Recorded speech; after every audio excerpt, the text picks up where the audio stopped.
Imagine being the least among your people, the reject one. Not even a newborn would listen to a word from your mouth. But one encounter changed everything and you become a judge over your nation. This is a story of Gideon, a man full with fear and is the least among his brothers, but in his hands is a man who will lead a great nation, causing fears into the heart of other nations. Subscribe to our channel to get more enlightened stories from biblical characters. The wind screamed across the valley like a wounded animal. Gideon crouched low in the winepress, his hands trembling as he threshed wheat in secret. Above him, the sun burned mercilessly. Around him, the land lay broken. Midianite raiders had come again. Like locusts, they devoured everything. Crops, livestock, hope itself. Gideon worked faster, his breath shallow. Every sound made him flinch. Every shadow looked like death approaching. He was hiding. Not just from enemies. He was hiding from himself. Why does everything fall apart? He whispered to no one. Where is God when we need him most? His family called him weak. His tribe forgot his name. Even he believed he was nothing. Just a frightened man in a hole, trying to survive another day. Footsteps crunched nearby.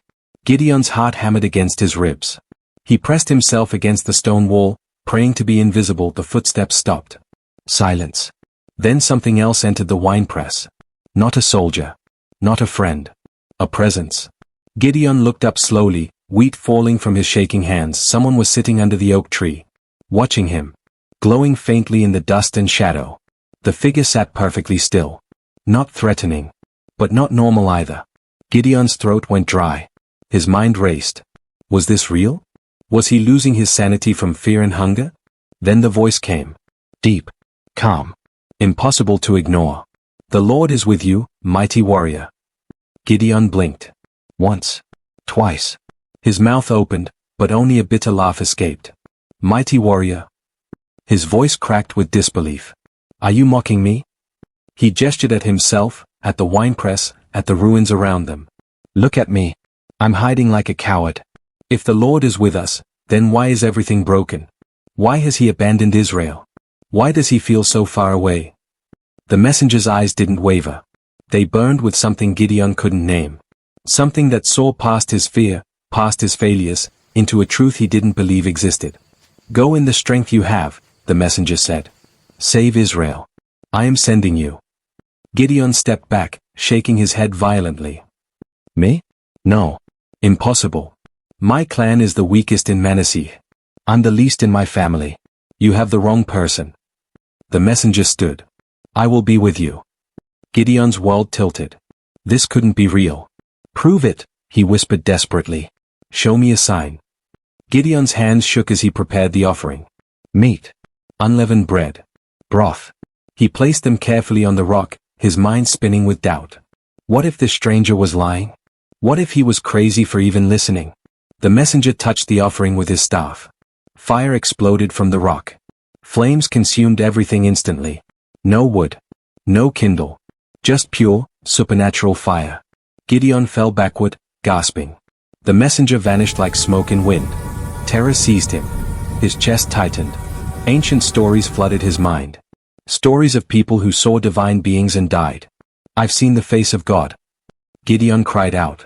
I'm going to die. But the wind carried a voice. Gentle. Firm. Peace. Do not be afraid. You will not die. Gideon lay in the dust, trembling. Not from fear alone anymore. Something else stirred inside him. Something he'd buried long ago. Hope. That night, Gideon couldn't sleep. He built an altar on the spot where fire had fallen. He called it the Lord is Peace. But peace was the last thing he would experience next. Because heaven wasn't finished with him. The hardest test was coming. Midnight pressed down like a weight. Gideon sat alone, staring at the altar he'd built. Then the voice came again. Clear as lightning. Take your father's bull. Tear down his altar to Baal. Cut down the Asherah pole beside it. Build an altar to the Lord on this high place. Sacrifice the bull using the wood from the pole. Gideon's blood went cold. This wasn't about fighting Midianites. This was about confronting his own family. His own father. His own fear of what people thought. Everyone in his village worshipped Baal. His father was a priest of that altar. To destroy it would be rebellion. Betrayal. Social suicide. Gideon's mind screamed at him to refuse. But something deeper whispered, This is the real battle. He gathered 10 servants he trusted. They moved through darkness like ghosts, hearts pounding. Torches hidden. Tools ready. They reached the altar. Gideon stared at the stone structure his father had maintained for years. One swing. Then another. Stone cracked. The idol toppled. The Asherah pole splintered and fell. Gideon built a new altar. Simple. True. The bull was sacrificed as dawn broke. Then screams erupted from the village. Angry voices filled the morning air. Villagers surrounded Joshua's house, shouting, shaking fists. Bring out your son. He must die. He has torn down Baal's altar. Gideon stood behind his father, heart hammering. This was it. Death by his own people's hands. But Josh stepped forward. Tall. Unmoved. Are you going to defend Baal? His voice thundered across the crowd. If Baal is really a god, let him defend himself. If he is divine, let him strike down the one who destroyed his altar. Silence fell like a stone. The crowd shifted. Uncertain. Afraid. No lightning came. No divine punishment. Nothing. Something cracked in their certainty. They dispersed slowly, muttering. Confused. Shaken. Gideon exhaled for what felt like the first time in hours. His father had stood for him. Protected him. Believed something in him that he couldn't yet see in himself. That day, they started calling him Jerubbaal. Let Baal contend with him. But the peace didn't last. 3 days later, a horn sounded in the valley. Long, mournful. Unmistakable. Midian was coming again. This time with an army that blotted out the horizon. The Midianite forces gathered like a storm. Thousands upon thousands. Their tents stretched across the valley of Jezreel like a plague. Gideon stood on the hill, watching. Fear clawed at his throat. Then something happened. A surge. A rush. Like wind entering his bones. The Spirit of the Lord wrapped around him, filling him with power he'd never known. Not his own strength. Something infinitely greater. Gideon lifted the ram's horn to his lips. He blew with everything inside him. The sound echoed across mountains, through valleys, into villages. One by one, men began to respond. First from his clan. Then neighboring tribes. Abiezer. Manasseh. Asher. Zebulun. Naphtali. They came. Thousands of them. Gideon watched the army gather, and panic mixed with awe. He was no general. No trained warrior. Just a man who'd been hiding in a winepress weeks ago. What if he led them to slaughter? That night, alone in his tent, the doubt returned. Crushing. Suffocating. God, he whispered into the darkness. If you're really with me, prove it again.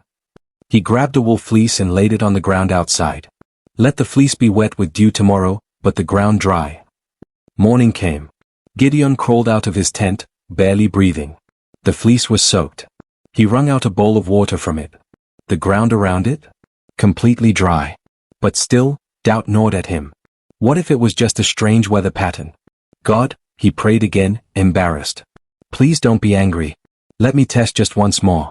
This time, let the fleece be dry and the ground wet. He set the fleece out again. The next morning, his hands trembled as he reached for it. The fleece was bone dry. The ground was drenched with dew. Gideon fell to his knees. Tears mixed with disbelief. God was patient with his fear. God was proving himself again and again. But now there was no more room for doubt.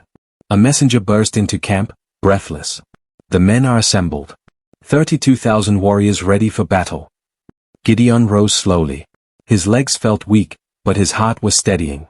He walked toward the camp. But before relief could settle in, he heard it. That voice again. The one that changed everything. You have too many men. Gideon stopped walking. What? Gideon stood frozen. The words echoed in his mind like thunder. Too many? God spoke again, clear and firm. If Israel defeats Midian with this many men, they will boast that their own strength saved them.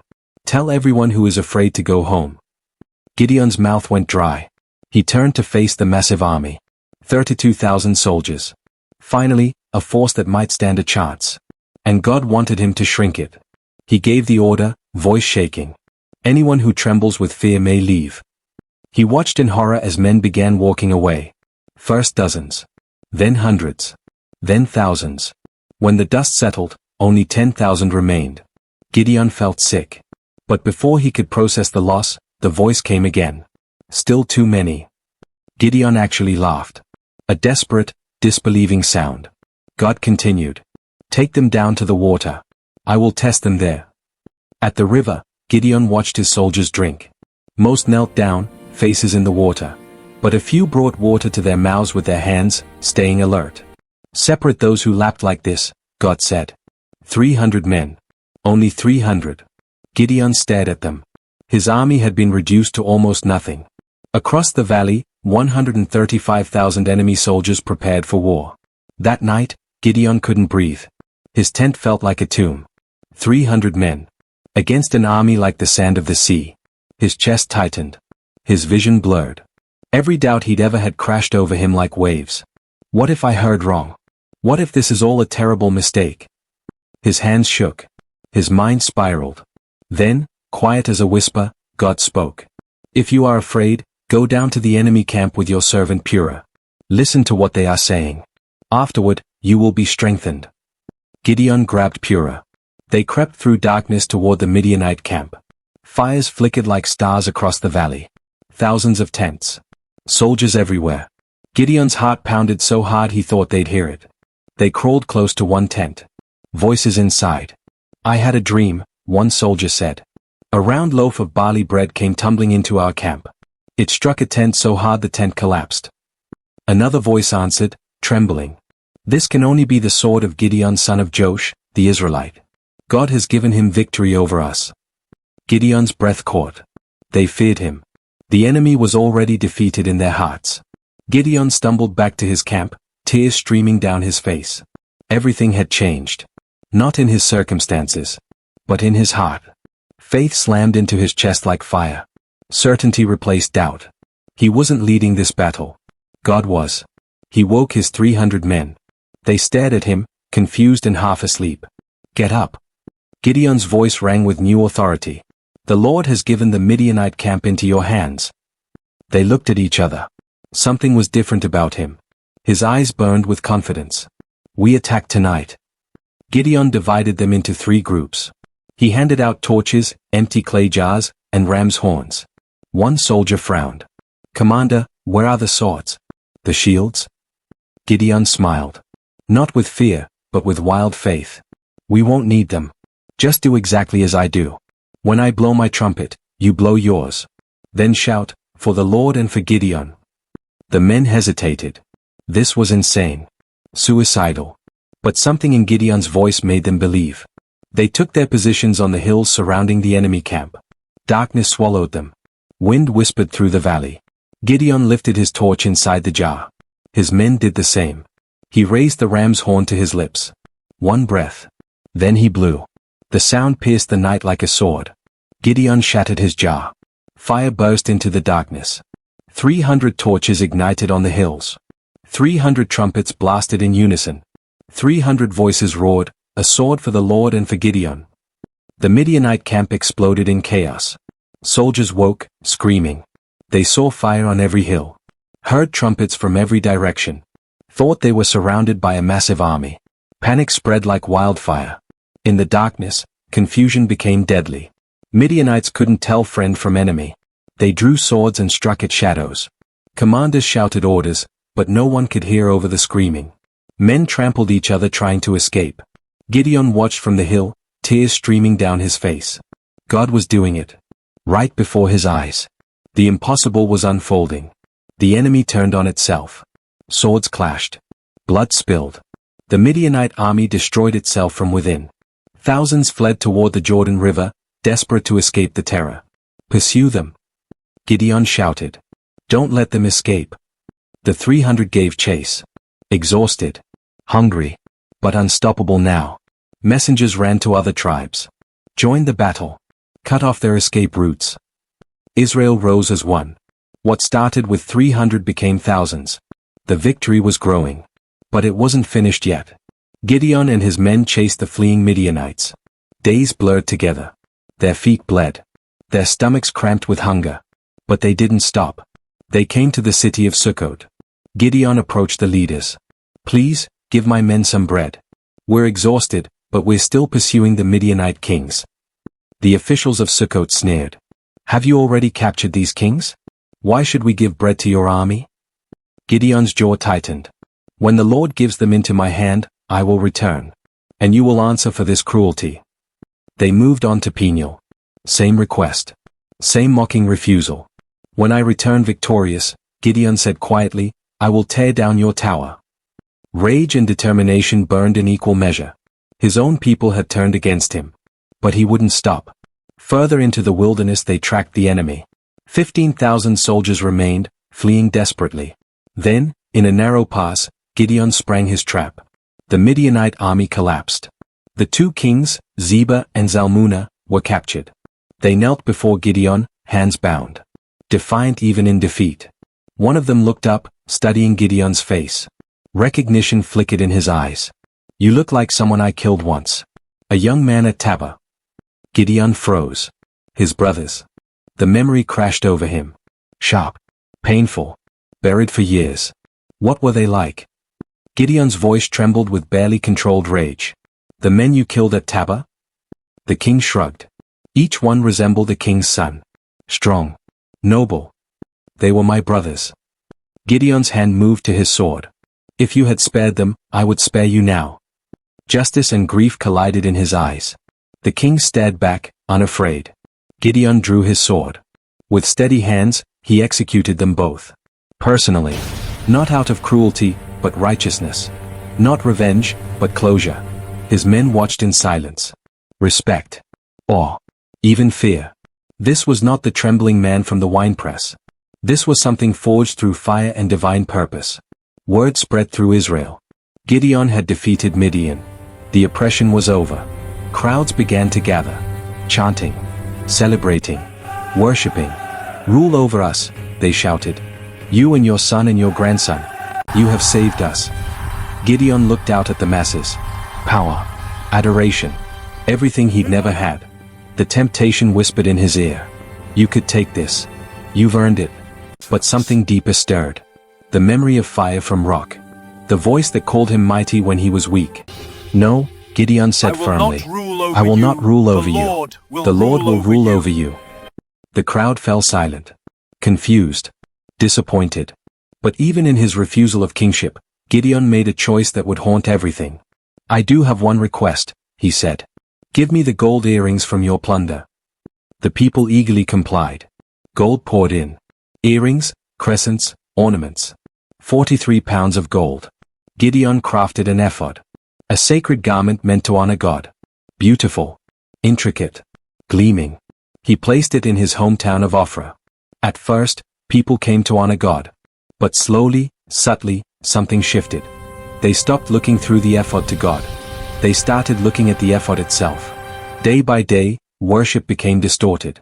The symbol became the focus. Gideon watched, uneasy. What he'd created with good intentions was becoming a trap. All Israel prostituted themselves by worshipping it. The very thing meant to point to God became a substitute for God. Gideon had won an impossible battle. He'd refused earthly kingship. But he'd made an object that led hearts astray. Victory on the battlefield. Compromise in the spiritual realm. The land had peace for 40 years. Midian was broken. Oppression ended.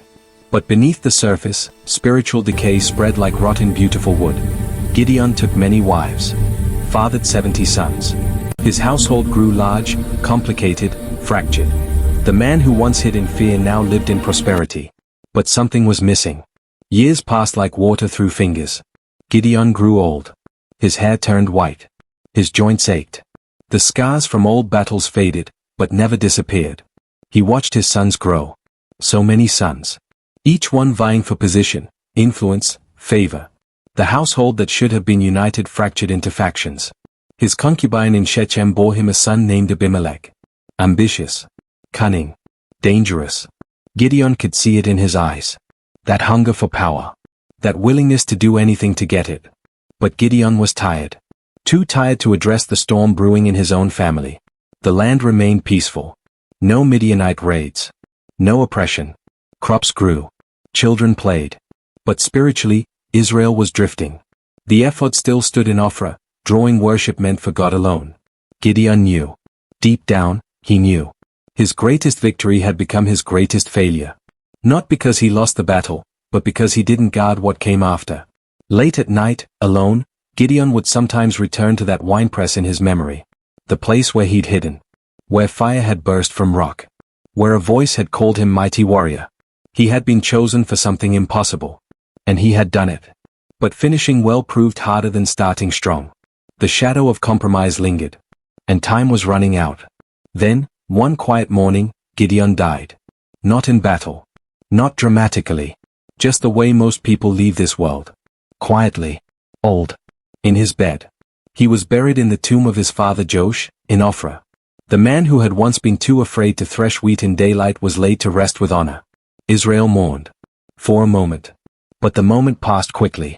No sooner had they buried Gideon than the people turned away from everything he'd fought for. They prostituted themselves to the Baals. They set up Baal-berith as their god. They forgot the Lord who had rescued them from all their enemies. They showed no loyalty to the family of Gideon, despite all the good he had done for Israel. It was as if his entire life meant nothing.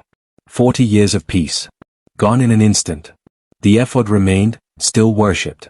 The spiritual compromise Gideon had allowed now consumed everything. And his son Abimelech waited in the shadows. Watching. Planning. Hunger for power burning in his chest.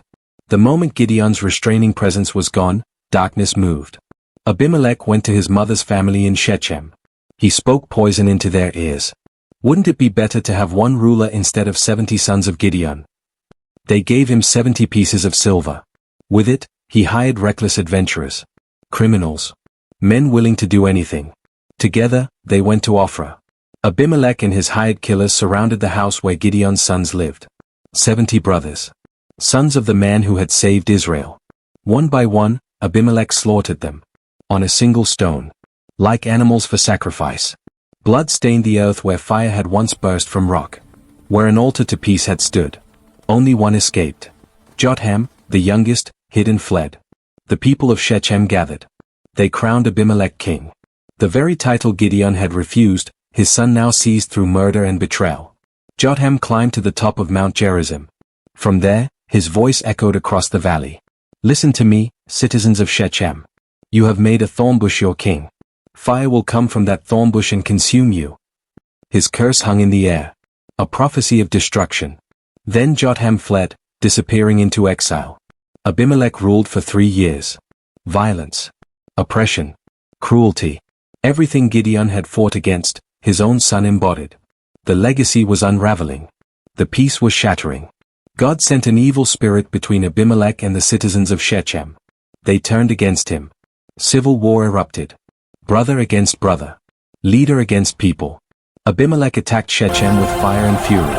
He killed thousands. Burned the city tower. But then he laid siege to Thebes. Abimelech stormed toward the tower where people had fled. Confident. Arrogant. Drunk on power. He approached the tower door to set it on fire. The same tactic that had worked before. But from above, a woman dropped a millstone.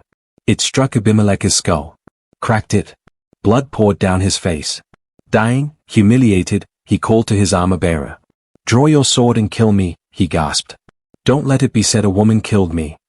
The armor-bearer obeyed. Abimelech died by his own ambition. Just as Jotham had cursed, fire came from the thorn bush and consumed everyone involved. The violence Abimelech had unleashed swallowed him whole. God repaid him for the evil he had done. The blood of 70 brothers avenged. The land that Gideon had brought peace to was now soaked in the blood of his own family. The cycle had turned. Brutally. Completely. Israel stood in the ashes, confused. Lost. They had forgotten God. Forgotten the lessons. Forgotten everything that mattered. And the consequences were horrific. But somewhere, in the ruins of what Gideon had built, truth remained. Buried. Waiting. Ready to teach those who would listen. The story wasn't over. The lessons were just beginning. The dust settled. The wars ended. Silence filled the land where celebration had once echoed. Gideon's story lived on, whispered around fires. Told to children. Remembered in prayers. But the ending troubled people. How could a man chosen by God, empowered by heaven, leave such a broken legacy? The answer wasn't simple. It never is. Gideon had been real. Flawed. Human. He'd started in fear and found courage. He'd doubted and then believed. He'd hidden and then led. But he hadn't finished well. His ephod became a snare. His many wives created rivalry. His failure to address spiritual compromise infected everything. Victory in battle didn't guarantee victory in character. This was the hard truth his story taught. God had used him mightily. Impossibly. 300 men defeating thousands. Fire from rock. Dreams overheard in enemy camps. But God's power working through you doesn't make you immune to mistakes. It makes the mistakes more costly. Gideon's greatest legacy wasn't the battle. It was the warning. Stay faithful. Guard your heart. Don't let success corrupt what God has purified. Finish well. The people who heard his story learned to ask different questions. Not just, can God use me despite my fear? But also, will I remain faithful after God uses me? Because the real test isn't the crisis. It's what you do in the peace that follows. Generations later, Gideon's name appeared in sacred texts. Listed among the heroes of faith. Gideon, who through faith conquered kingdoms, administered justice, and gained what was promised.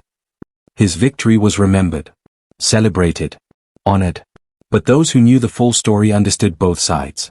The mighty warrior who trembled in a winepress. The leader who needed constant reassurance. The victor who made a golden mistake. All of it was true. All of it mattered. His story became a mirror. People saw themselves in his fear. His doubt. His questions. They saw hope in how God met him. Proved himself. Empowered the weak. And they saw warning in how easily compromise crept in after victory. Gideon taught Israel that God specializes in using the unlikely. The overlooked. The terrified. That courage isn't the absence of fear, but obedience despite it. That divine strategy often looks insane until the miracle happens. That your private battles with doubt determine your public victories. But also that character must continue fighting long after success arrives. That legacy is shaped not just by what you conquer, but by what you refuse to let conquer you. The man who didn't believe in himself became the man God proved wrong. But even in proving him wrong, God left the responsibility of finishing well in Gideon's hands. And Gideon, like all of us, struggled with that part. So what do we take from this ancient story? What lessons breathe across the centuries into our own hidden wine presses? First, God often calls the people who feel least qualified. Not despite their weakness, but because of it. Humility becomes the soil where divine power grows best. The proud can't receive what they think they already possess.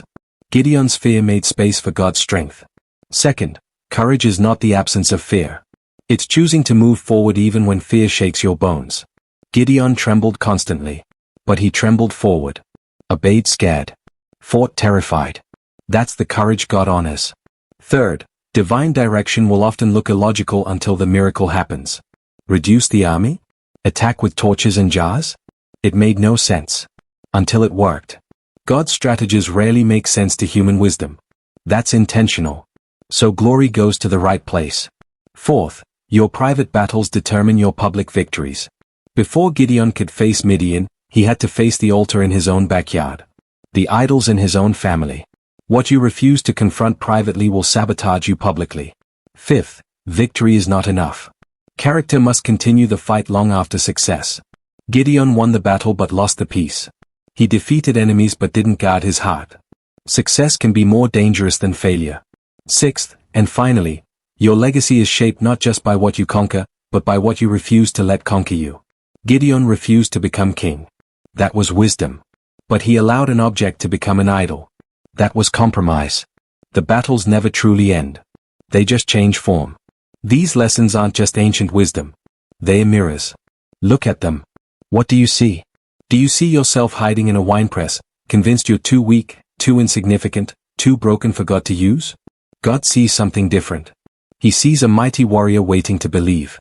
Do you see yourself paralyzed by doubt, asking for sign after sign, needing constant proof? God is patient with your process. He meets you where you are. Do you see yourself facing an impossible situation, vastly outnumbered, with no logical path to victory? God specializes in impossible.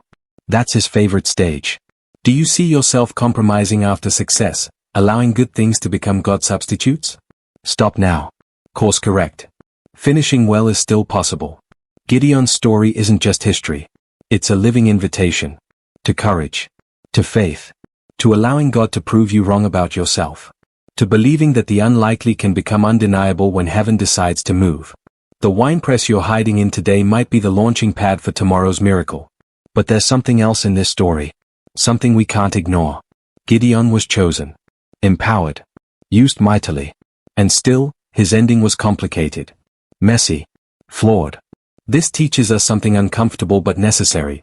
You can be specially chosen by God and still make costly mistakes. Divine calling doesn't equal divine protection from consequences of poor choices. Gideon's effort didn't disqualify his earlier faithfulness. But it did corrupt Israel's worship. His many wives didn't erase his victory. But they did create chaos in his family. His failure to address spiritual compromise didn't delete his courage. But it did set the stage for his son's violence. This is the tension of being human and chosen simultaneously. We carry divine purpose in breakable vessels. We steward holy callings with fallible character. The goal isn't perfection. It's persistent faithfulness. It's staying humble enough to recognize when we're drifting. It's having the courage to correct course even after success. Gideon started strong. He finished weak. Many start weak. But by God's grace, they finish strong. The question isn't just how you begin.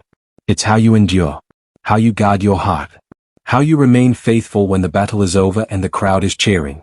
Because that's when the real test begins. The sun sets on Gideon's story. But it rises on yours. You, reading this. Listening to this. Wondering if God could really use someone like you. The answer is yes. Emphatically. Miraculously. Yes. But not because you're strong. Because He is. Not because you're confident. Because He's faithful. Not because you have it all figured out. Because He holds the plan. Gideon teaches us that God isn't looking for the perfect candidate. He's looking for the willing vessel. Someone who will say yes despite fear. Someone who will obey despite doubt. Someone who will trust despite impossible odds. And when you do, heaven moves. Armies that seemed invincible suddenly defeat themselves. Strategies that seemed insane suddenly work perfectly. Strength you never knew existed suddenly flows through you. Not because you're special. Because the one with you is. This is the heart of Gideon's story. This is the whisper beneath every chapter. God with you changes everything. The Lord is with you, mighty warrior. That wasn't mockery. It was prophecy. Truth spoken before it looked true. Destiny called forth from hiding. And the same voice that spoke to Gideon in that winepress speaks to you today, wherever you're hiding. Whatever fear has convinced you you're nothing. Whatever failure has told you you're finished. Whatever inadequacy whispers that you're not enough. God sees something else. So rise. Like Gideon eventually rose. Not in your own strength. You don't have enough. None of us do. Rise in the strength you have. That's what God told Gideon. And it's what He's telling you. Rise with trembling hands if necessary. Rise with doubt still clinging to your mind. Rise with fear still shaking your bones. But rise. Because the world needs people who will let God prove them wrong about themselves. Who will allow heaven to write stories that shouldn't be possible. Who will obey even when the strategy seems insane. Who will trust even when the odds are crushing. Who will finish well even after tasting success. Who will guard their hearts even when everyone is celebrating. Who will refuse to let victory corrupt what suffering purified. Gideon's winepress is calling. Not the physical one in ancient Israel. The one in your own life. The place you're hiding. The fear you're nursing. The inadequacy you're believing. That place is holy ground. Because that's where God meets the unlikely and transforms them into the undeniable. Fire can burst from rock in your life too. Signs can appear when you need them. Strength you don't possess can flow through you.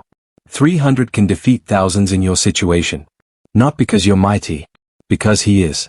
Not because you're a warrior. Because He calls you one. And when God names you something, heaven conspires to make it true. The story of Gideon isn't over. It echoes forward through time, finding new winepresses, new fears, new unlikely heroes. Perhaps you're one of them. Perhaps this moment, right now, is your divine disruption. Your angelic visitation.